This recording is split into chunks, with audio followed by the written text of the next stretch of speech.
شايفين الفشار مفيش ولا حبايه طلعت معايا من غير ما تفشر. بنص كوبايه فشار عملنا كميه كبيره جدا جدا. بالطريقه ديت ان شاء الله هيطلع معاكي كويس جدا، وما هوش شارب دهان، ما فيهوش حبايه ايه مغمضه. يلا بينا اهو.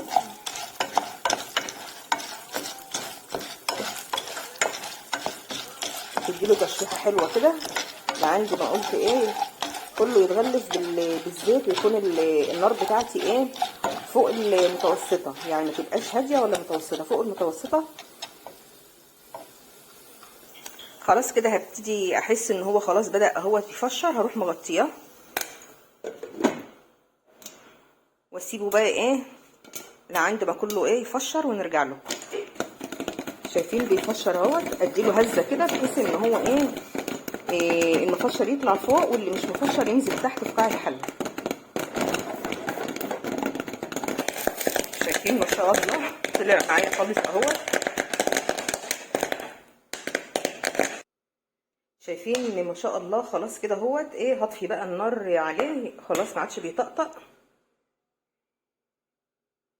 ما شاء الله الفشار بتاعنا غير اي فشار. تعالوا نشوف بقى الفشار الجميل دوت اتعمل معانا بانهي طريقه سهله وبسيطه جدا، هتخلي معاكي كل حبيبات القدره تفشر معاكي بالطريقه ديت.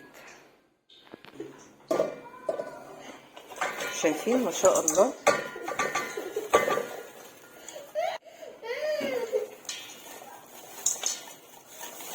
مفيش الحله مفيش حبايه معايا ما اتعملتش، هتعمليه بالطريقه ديت ان شاء الله هيطلع معاكي جميل. من نص كوبايه فشار عملنا ما شاء الله بوله قد ايه.